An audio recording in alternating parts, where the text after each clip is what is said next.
Hey knitters, it's so good to be back. It's been 2 months of craziness. A lot has happened in my knitting life as well as my other life. So I'm really excited to talk with you and show you all the stuff that's been going on. I think we last left our hero here when I was about to go off to the Dolomites and hike them and take along my knitting project. And then from the Dolomites, we went to Montreal and I got to go to Espace Tricot, the knitting store, which was just fabulous. And from there, we went to Rhinebeck and I was at Woolen Folk, and then I was in the bookstore booth for the 2 days of Rhinebeck. But that didn't stop me from buying some yarn and buying lots of books. So I have finished objects, I have works in progress, I have books to share with you and things that I bought at Woolen Folk and also at Rhinebeck. So settle in. I've got my coffee, which one of my kids gave me this mug. I'd rather be knitting, which is pretty much true a lot. So let me start off by what I'm wearing, which is the Love Note sweater. And I know I talked about it in a previous podcast. I went to the yarn store in New Hampshire with my mother, and she had just completed a love note. And then I went on my little love note journey, which did not start out well because it's a phenomenal pattern and you can make it for a newborn or an adult. And since I usually do the third size in, I kind of did that. And then when I realized as I was going to separate for the sleeves that it was about this big, that I was making the 8 to 12 month size. So I had to start over there. I started over, and then I was doing this beautiful raspberry fingering with raspberry mohair, and my son's dog, who was living with us at the time, got a hold of that. So that kind of stopped that. Well, then I made the love note that you saw my granddaughter in the last podcast. But I really wanted to make it in linen because I wanted a sweater that I could layer like in the spring and summer and fall, like over a dress or as something to throw on over a tank top or whatever, just to kind of keep me warm in the air conditioning, nothing really heavy. And I thought a linen would really show it off, which I think it does. So when I was in New Hampshire with my mom, I bought the Zoe soft cotton linen blend. It's 60% cotton and 40% linen. And I swatched, and I'm pretty sure the love note's made on a 10 or a 10 and a half. Yeah, no, the fabric was super loose. So I ended up using a size 7 needle, and I got this swatch, and I thought, well, that'll work. And I got gauge with a size 7 needle, but the whole time I was wondering, oh, is this going to fit? It seemed a little small. And I really wanted to get it done because I was knitting it to replace this sweater, which I made, oh my gosh, years and years ago, and wore it a lot. It's a cotton sweater. It was a lot of knitting. It was just one big stock net, kind of round and round and round. But as you can see, the neck has stretched out, and it's got a rolled neck, rolled hem, rolled sleeves. And I remember I held 2 strands together. It just took forever to fit, to knit, but it was just kind of like, and it's a little heavy because it's double whatever the cotton yarn was. So I want something more up to date, more fashionable. So I sweated the whole time that it was going to be too small, but I persevered and I thought it'll block out. So I got it done. It did block out. I mean, the neck is a little tight when I pull it over my head, but it goes over my head. And, it's not going to stretch out like the other one is. I just love this pattern. I know I was very late to this party, but I think it's not difficult. It's fun. I see all the reasons why thousands of people have knit this. It's just really cool. And you can really tailor it. So I made like 3/4 sleeves, And it is cropped a little bit, you can see. But I think that's going to make it look better when I layer it over a dress. I think, you know, the short kind of cropped look. Or, you know, the t-shirt sticking out, it doesn't matter. I did do the short rows in the back, so it's a little longer in the back. And one of the reasons I like to do that is because I need to know which is the back and which is the front. So I love this. I love the one I made for my granddaughter, which fits her. I love this. This is exactly what I wanted to happen with the linen. So I think it's going to be a great wardrobe piece for layering. I am doing another one, and I think I talked about in a previous podcast how I just don't want to repeat patterns because there's so many incredible patterns that I want to knit. But I did decide that I wanted kind of a winter love note, and that's, you know, I say this now, but I think I'm going to quit after that.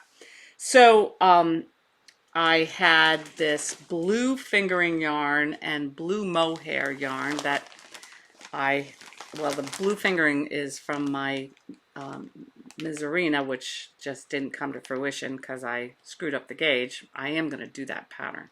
So this is the blue fingering, and then I bought the blue mohair at my local yarn store, Lift Bridge Yarns in Fairport, New York. It's beautiful, just gorgeous.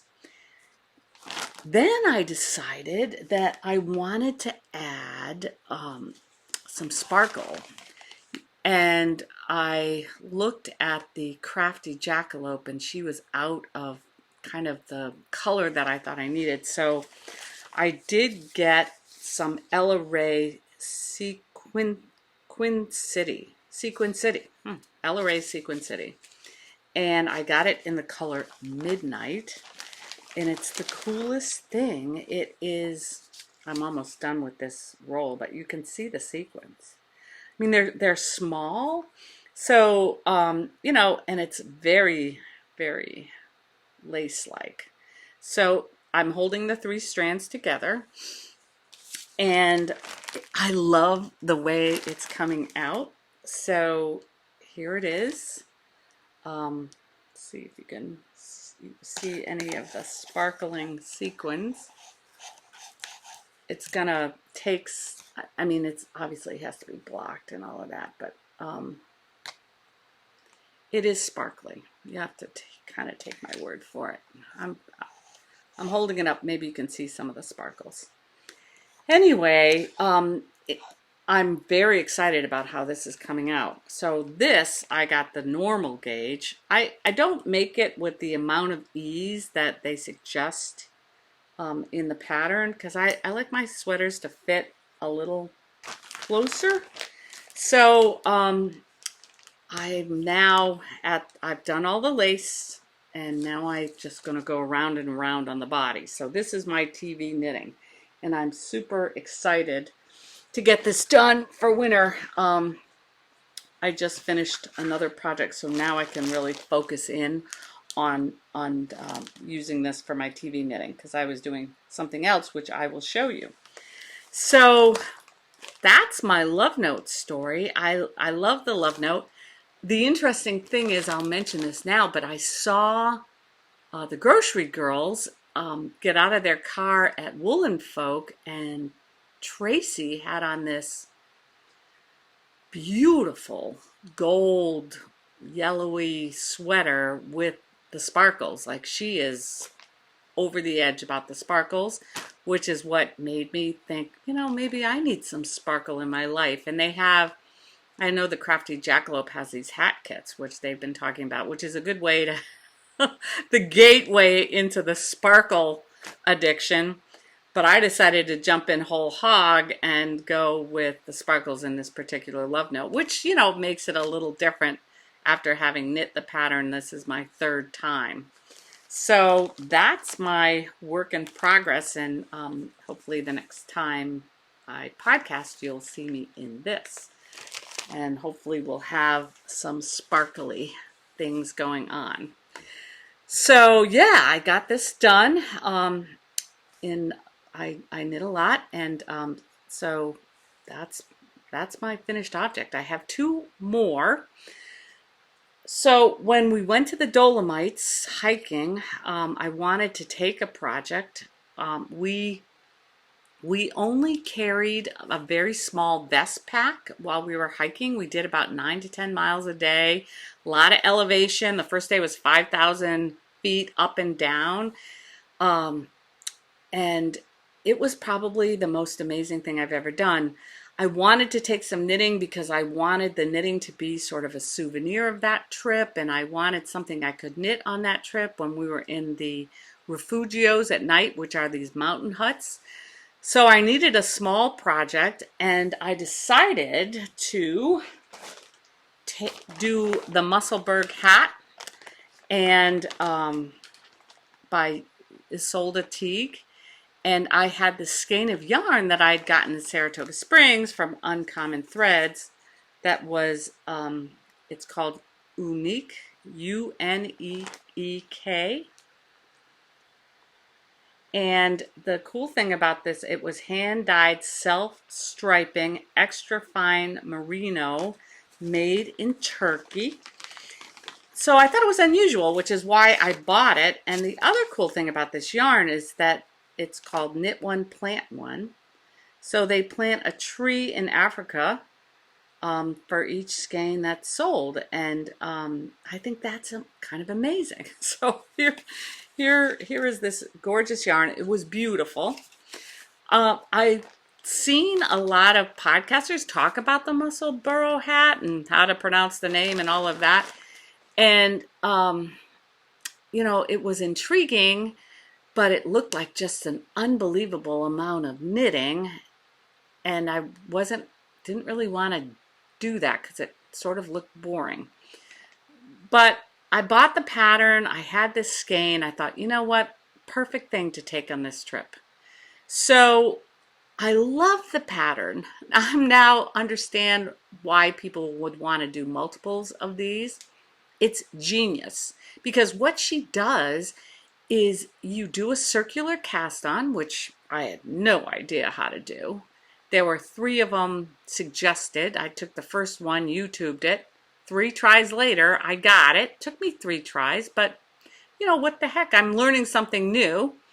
So you do a circular cast on and then you start increasing. And when you get far enough with your increases that you can measure your stitches, you figure out how many stitches per inch you have, which I had 7, and then you look up 7 on her chart and it tells you how many increases to do and how many stitches.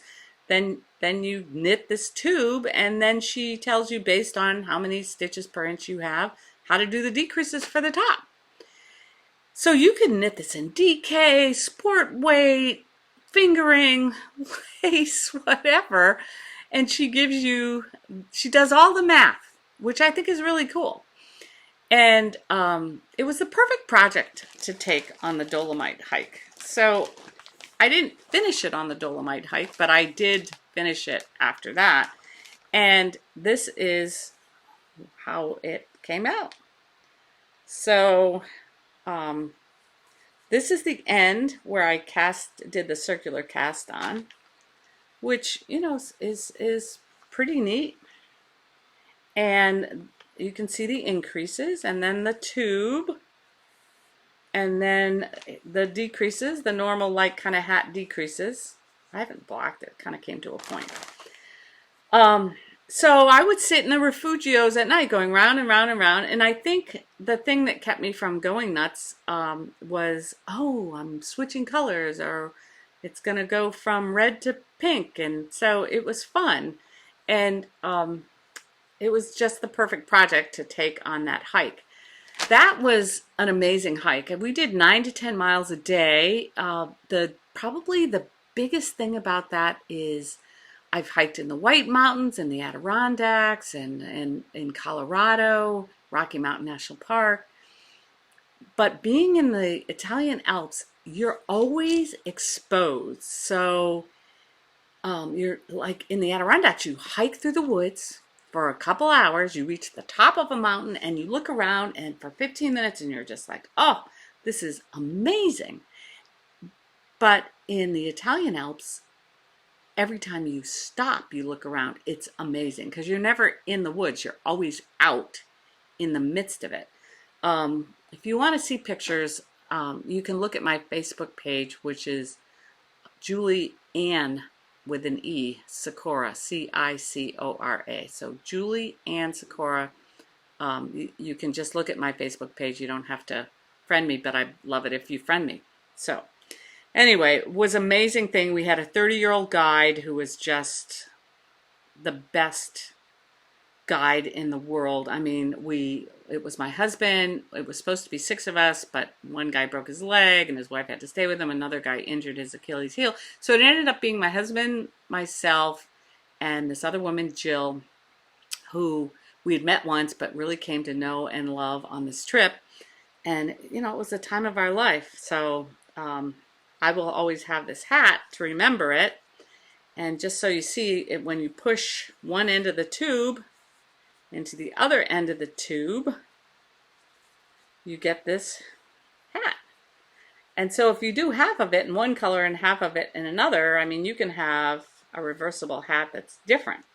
So this, and if you put a brim on it, you've got 4 layers of knitted stuff next to your ears, which will keep you warm.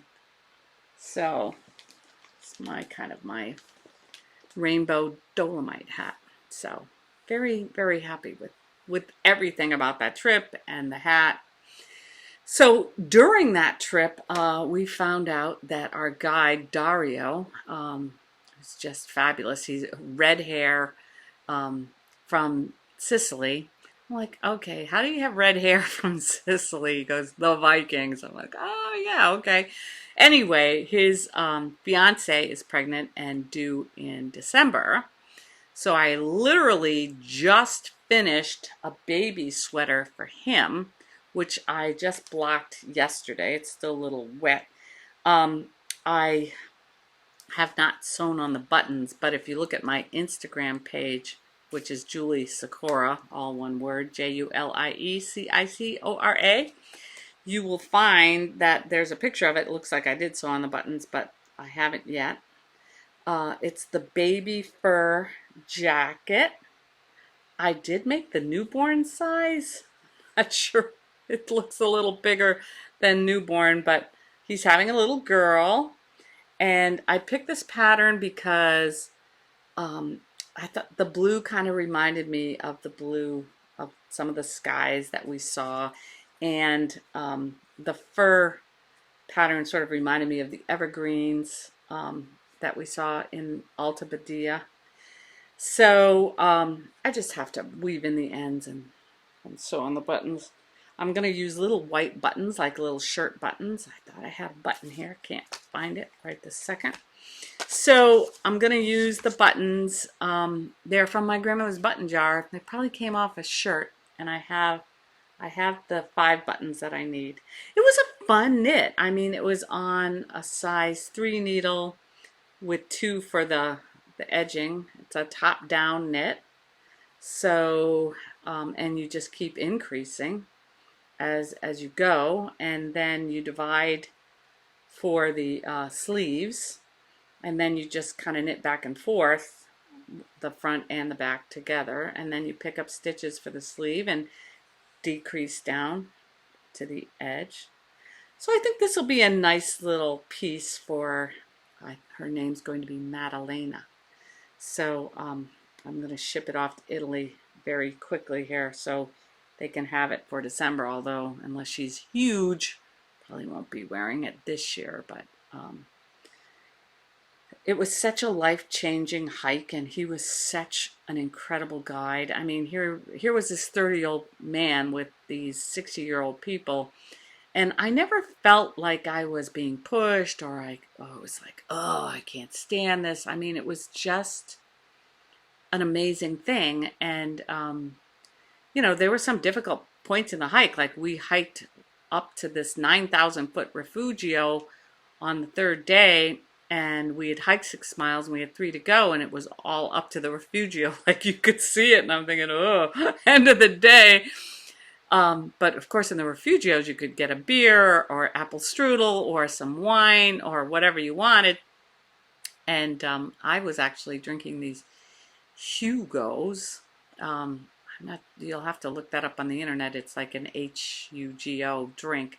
Anyway, we're halfway up that hike, like a mile and a half into it, and he brought us into some caves in the mountain that were dug by the Austrian army in World War I. And so then we got to look out on what they were seeing and kind of went through these caves.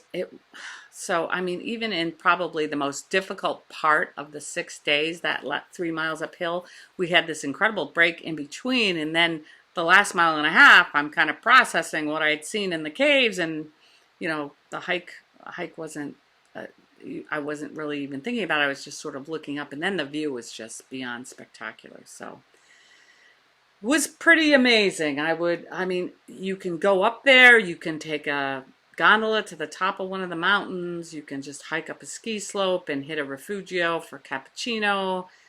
If you go to Italy, don't skip the Dolomites. I mean, I'd never heard of them prior to January when this trip came up, but well worth, I mean, I've seen a lot of mountains, but they're sort of unique in a wonderful, beautiful way. So I've got the hat and I knit the baby sweater and I'm going to send that off soon. So we come back from the Dolomites, and in July, our foodie son was sitting around and said, oh, you know, you should go to Joe Beef in Montreal for your wedding anniversary. And I'm like, oh, what is Joe Beef? And I'm not going to Montreal for my wedding anniversary. So he's sitting on his phone. You know how the kids do their phones. And then next thing I know, he says, well, I made a reservation on your wedding anniversary for Joe Beef. You got to sit at the bar, but it's at 6:15. And so my husband and I just like said, okay, you know, and kind of forgot about it. But when we were coming home from the Dolomites, we were like, you know, maybe we do want to go to Montreal for a wedding anniversary. And of course, I'm thinking, yes, I want to go to Montreal because I want to go to Espace Tricot, which is the knitting store and the podcast that I watch. And it's like, oh, I really want to go there. So we did. We used our Marriott points. We stayed right downtown. We actually walked to Espace Tricot, which was like a 5-mile walk. But the cool thing about that was we went through neighborhoods we would have never seen. We had some coffee along the way. And then we got there and the store was amazing. The cool thing about that store is there's so much to look at. I mean, you know, it's not a huge space, but it's an ample space. And everywhere you turn, there is just amazing stuff to look at. I mean, they have the La Benami yarns. They have their own yarns. They have kind of a unique selection. They have sample stuff. They have notions. They have... So I was like a kid in a candy store. I have a lot of stash. So I'm like, oh my gosh, what should I do? So I saw this kit and I thought, you know what? That looks kind of fun. And it was a kit of a sweater by JoJi Locatelli, who I love and adore, all of her stuff.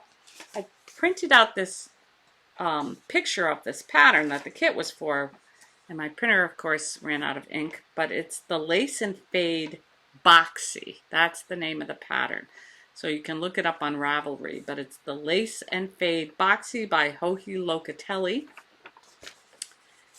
Get an idea of kind of what it's like. It's got like stripes of lace and then mohair, and it's kind of like you've got these sleeves, and then the body of the sweater is very boxy. It's I think it's another cool layering piece, and it's very up to date and fashionable. So they had a kit put together of La Bien-Aimée yarns, but I didn't like the colors. So I thought, well, why can't I put my own kit together, because they have plenty of that yarn. So I did, and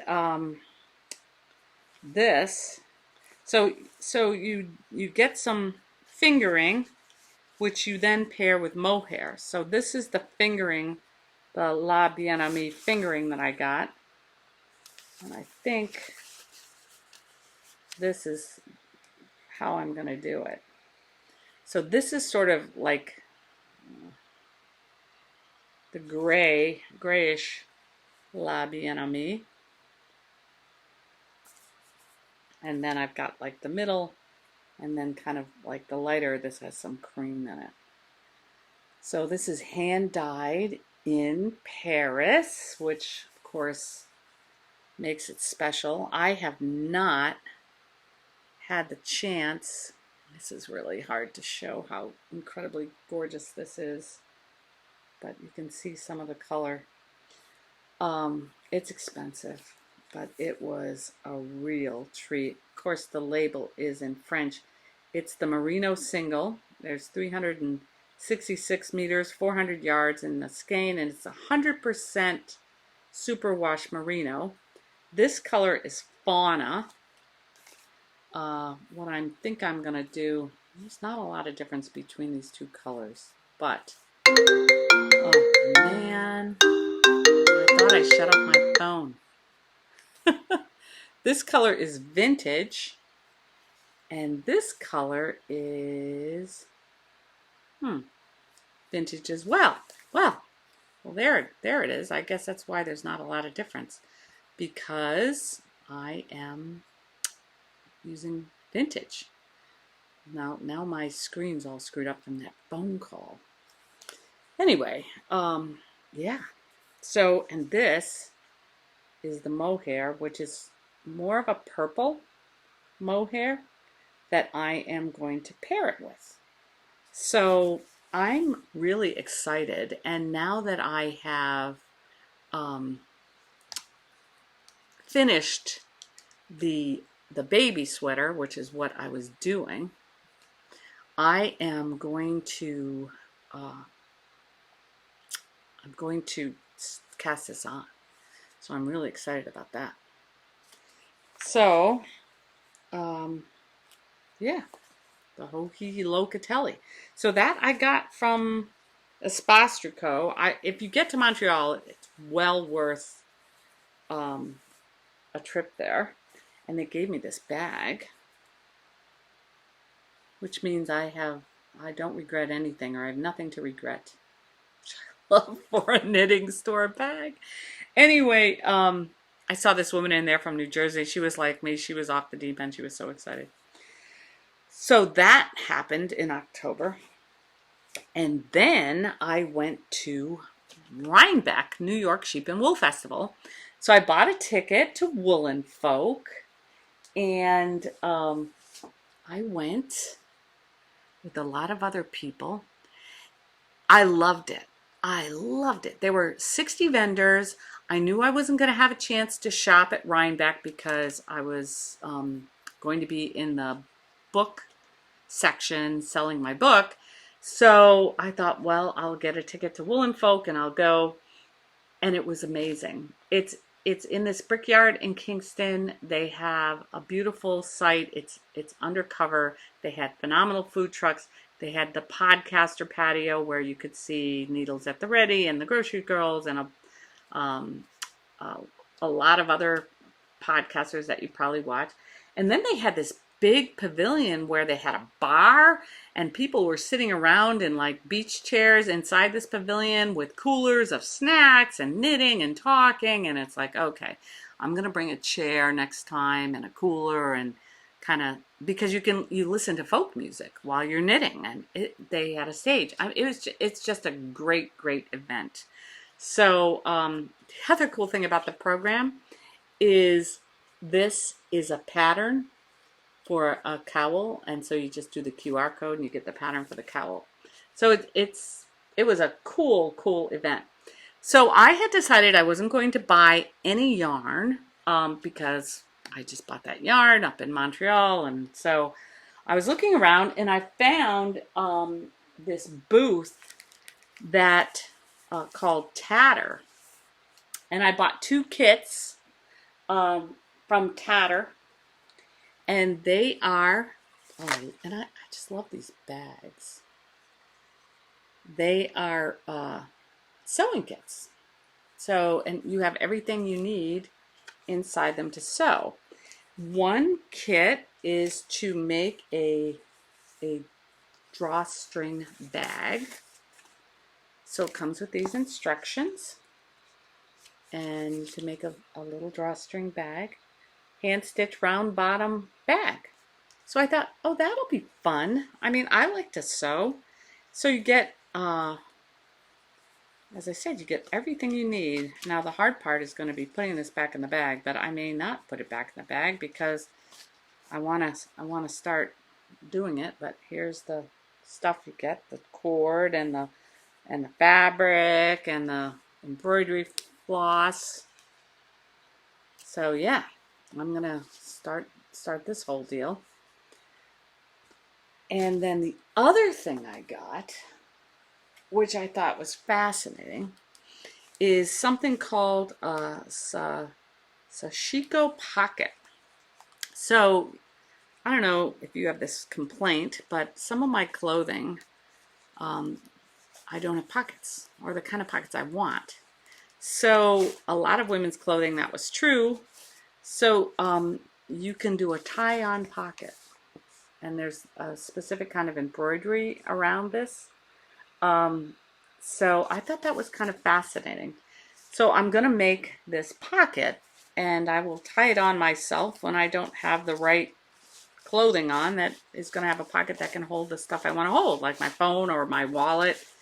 I use my dad's old wallet. I have a men's wallet my dad used to carry, and I use that. It reminds me of him, and every time I take it out, people think I'm a little weird.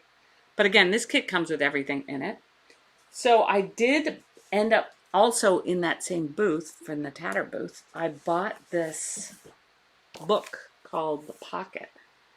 And what it is, it's a hidden history of women's lives, and it talks about women and what they used to carry in their pocket. And so women kind of carried these kind of pockets. So I thought, well, this is fascinating. And I've always had an issue with pockets. I always wanted more pockets. I can't believe that clothing's made without pockets. Men always have pockets. So a lot of times if I'm with my husband, he's kind of my purse, but because I leave purses places, so that's why I like to have stuff in my pockets. So anyway, I did that at Woolen Folk.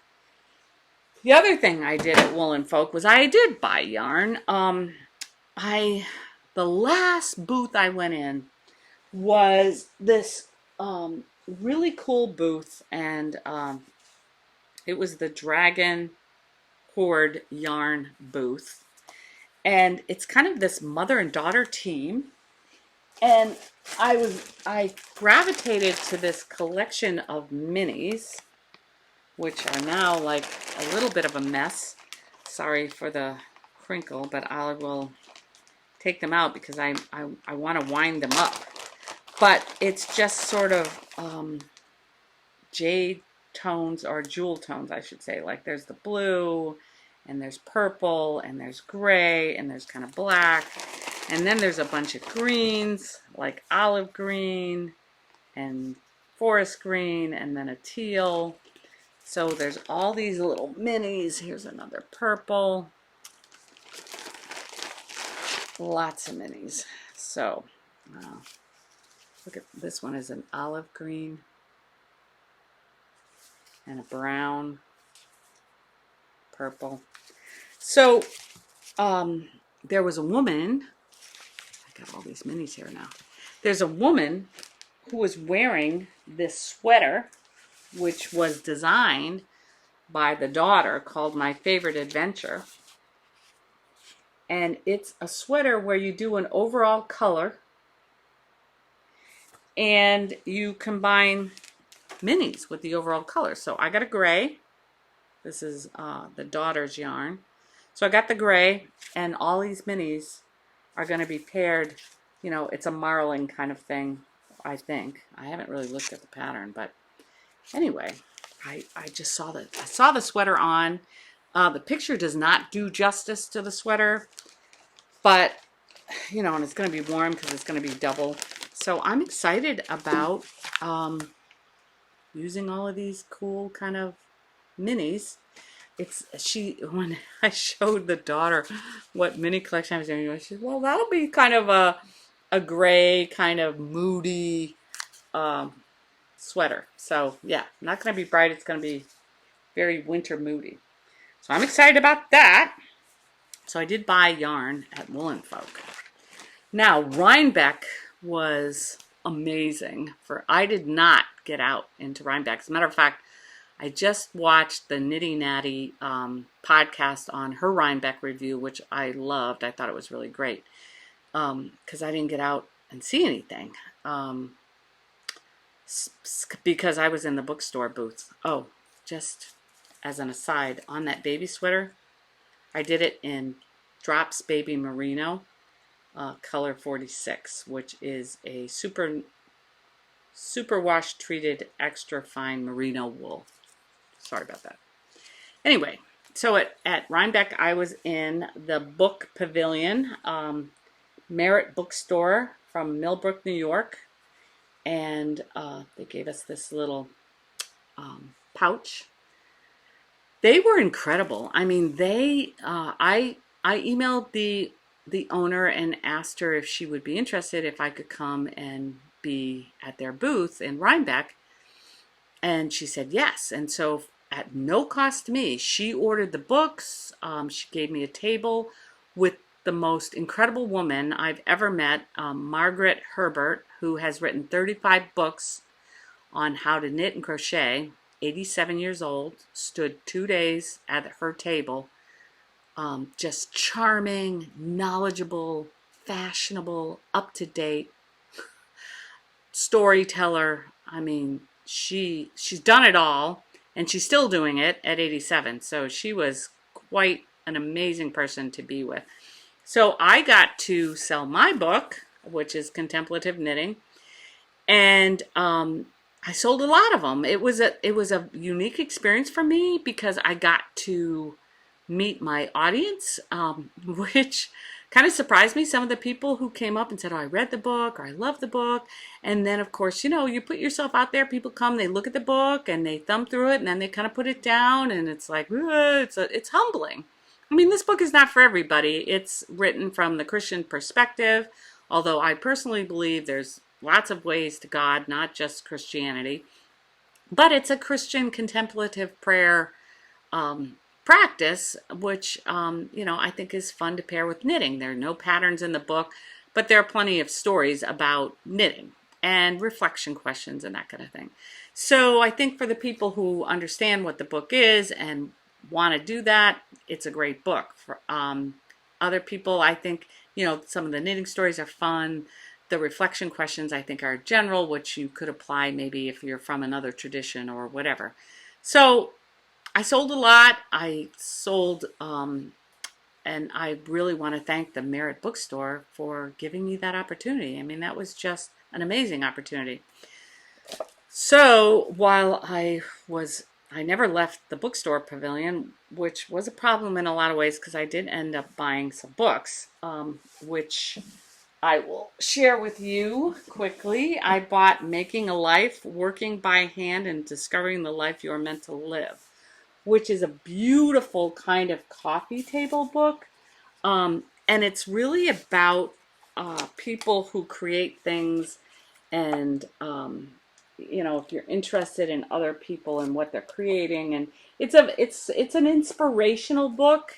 I mean, it's just like this woman is doing baskets. I mean, it's just an amazing, inspirational kind of book. And that's what I bought it for. Kind of a slow, like I read about this person and what they're doing and gives me ideas and inspiration. So bought that. I'm into drawing. So I bought this Draw Your World because it seemed like a very basic book about how-to drawing kind of stuff.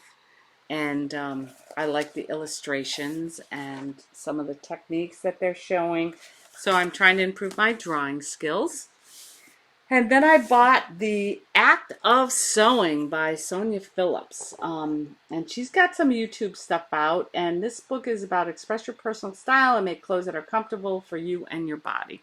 So I do want to make some things and embroider on them. And so I'm just getting back into sewing. I sewed a lot when I was in my 20s because I couldn't afford the stuff I wanted, and I sewed an Evan Picone suit out of black wool, but I don't remember barely anything. So I think this is going to be, a really good kind of how-to book to get me back into it. So The Art of Sewing by Sonia Phillips. And then the last thing I bought was seasonal slow knitting, which has a lot of thoughtful projects for a handmade year. I really am a seasonal person. I live in Rochester, New York. It's got the 4 seasons, and I love them all. I mean, I love winter. I love the snow. I like to ski. I love the fall. The fall right now is just spectacular, and we're going to have a 75-degree day today. So, which is great for my linen layering piece. So I'm really looking forward to reading that book. So that's a lot. One last thing I wanted to mention very quickly. I bought this Always Queenie Believe, which is from Etsy. I saw it in Needles at the Ready. This was very expensive, but I love it. It's a notions thing that you can just throw in your bag. And because I travel in the RV or whatever, this is the perfect thing to have. The reason I love it, I mean, I obviously could just throw stuff in a little bag, but this keeps it so I can see what I have. The scissors stay where they need to be. I can see stitch markers. So I can look, and instead of pulling everything out of a bag and like, do I have everything I need? I have everything I need, and I can see it. So thanks for hanging in there. I have no idea how long this is. It's longer than my normal video, but lots happened. So I hope to see you this beginning of November, hopefully the beginning of December, with another love note. And until then, happy knitting.